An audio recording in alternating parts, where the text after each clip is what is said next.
조합포터 스쿨 김철 계속 인사드립니다. 이번 시간은 우리 화각에 따른 셔터 스피드의 한계에 대해서 좀 말씀을 드리도록 하겠습니다. 일단 앞에 렌즈 설명할 때 1424가 가장 쾌적한 범위라고 말씀을 드렸죠. 이 사진의 메타 정보를 한번 볼까요? 이 사진은 16mm로 촬영을 한 사진이고요. 25초, 조리개 2.8, 감도 1250. 보통 우리가 감도는 날씨에 따라서 좀 차이가 있겠습니다만 감도는 첫 출발은 1000부터 출발하시면 됩니다. 상황에 따라서 거기서 좀 내리시거나 좀 올리시거나 조치하시면 돼요. 일단 조리개는 2.8을 기준으로 설명을 드리겠습니다. 화각에 따라서 우리가 셔터 스피드를 얼마 정도 좀 둬야 되는지 이 한계치를 어느 정도 기억해 두시고 장착하신 렌즈에 따라서 대응하시면 멋진 결과물을 또 만나실 수가 있습니다. 화각이 넓으면 넓을수록 셔터 스피드는 조금 더 길게 두셔도 돼요. 별이 흐르죠. 그런데 별이 흐르는 건 우리 지구가 자전을 하기 때문에 그런 거죠. 일단 셔터 스피드를 길게 둬서 별의 빛을 많이 수강하면 좋긴 좋은데 문제는 별이 흐르면서 땅콩처럼 길어집니다. 이렇게 땅콩처럼 길어지게 되면 은하수도 뭉개지거든요. 그러니까 한계치를 어떻게 두시냐면 쾌적치입니다. 정답은 아닙니다만 14mm에서 15mm까지는 30초까지 두셔도 괜찮습니다. 16mm에서 18mm까지는 25초. 그 다음에 20mm 화각대는 20초. 그리고 1424의 최대 화각, 좁은 화각인 바로 24mm는 15초. 이렇게 결정하시면 별이 많이 흐르지 않으면서 또렷한 은하수를 만나실 수 있습니다. 화각이 너무 좁아진 상태에서 셔터 스피드를 너무 길게 두시면 별이 흐르는 게 광각일 때보다 현저하게 표시가 확 나거든요. 그러니까 화각에 따라서 대처하시는 겁니다.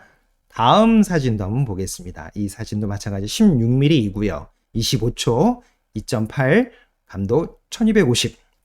날씨가 아주 쾌청하고 미세먼지도 없고 황사도 없고 구름도 하나도 없고 주변에 광해도 없고 막 이런 상황이면요. 그러면 감도가 한 800까지 내려가는 상황이어도 깨끗하게 보입니다. 어쨌든 깨끗하고 청명한 상태이거나 조리개를 더 개방하실 수 있는 상황이라면 감도를 조금 내려서 노이즈를 억제할 수 있는 방법을 또 고민하셔야 되겠죠. 다음 사진도 한번 보겠습니다. 14mm입니다. 14mm 화각대여서 30초로 촬영을 한 거고요. 조리개는 그대로 2.8, 30초. 셔터 스피드가 좀 길어졌기 때문에 감도를 1000으로 둘 수 있었습니다. 그러니까 상대적으로 셔터 스피드와 감도도 어느 정도 이렇게 서로 시소처럼 왔다 갔다 하는 정도의 값을 또 고민하셔야 됩니다. 다음 또 요 사진도 16mm입니다. 그래서 25초. 정답은 아닙니다만 어느 정도 기준치를 두시면 작가님들이 쾌적한 기본 결과물을 만나시는 데 도움이 되기 때문에 범위를 좀 정해드리는 겁니다. 조리개 2.8, 감도. 이날은 아주 쾌청한 날씨여서 감도를 조금 더 내릴 수 있었습니다. 상황에 따라서 그날 대기의 질에 따라서 청명한 정도에 따라서 감도를 조금씩 이렇게 조정하셔도 괜찮습니다. 이 사진은 가을 은하수입니다. 10월 정도쯤에 촬영한 사진이고요. 화각은 20mm가 조금 넘어가는 한 22mm 줌으로 돌렸을 때 대략 22mm 정도쯤 넘어가는 그 정도의 화각이었습니다. 그래서 셔터 스피드는 15초. 화각이 좁아지면 좁아질수록 별이 너무 많이 흘러 보이지 않게끔 셔터 스피드 한계를 둬야 된다고 말씀을 드렸잖아요. 그리고 조리개는 그대로 2.8, 감도는 1250. 이런 상황입니다.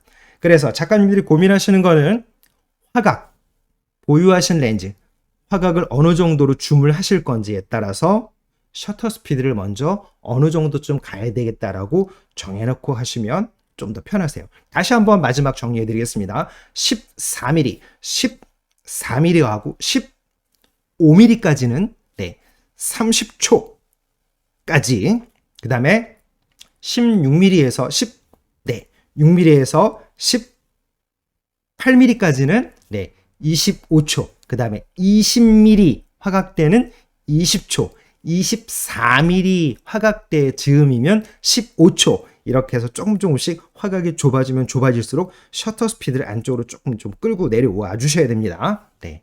그 상황에 따라서 일단 우리가 은하수를 촬영할 수 있는 거는 로얄 타이밍 기준으로 앞뒤로 1시간씩 해서 약 2시간 정도쯤을 아주 쾌적하게 촬영할 수 있는 시간이 길기 때문에 몇 번씩은 이렇게 테스트 해보시고 확인하시고 괜찮은지 좀 조절을 해보실 필요가 있습니다.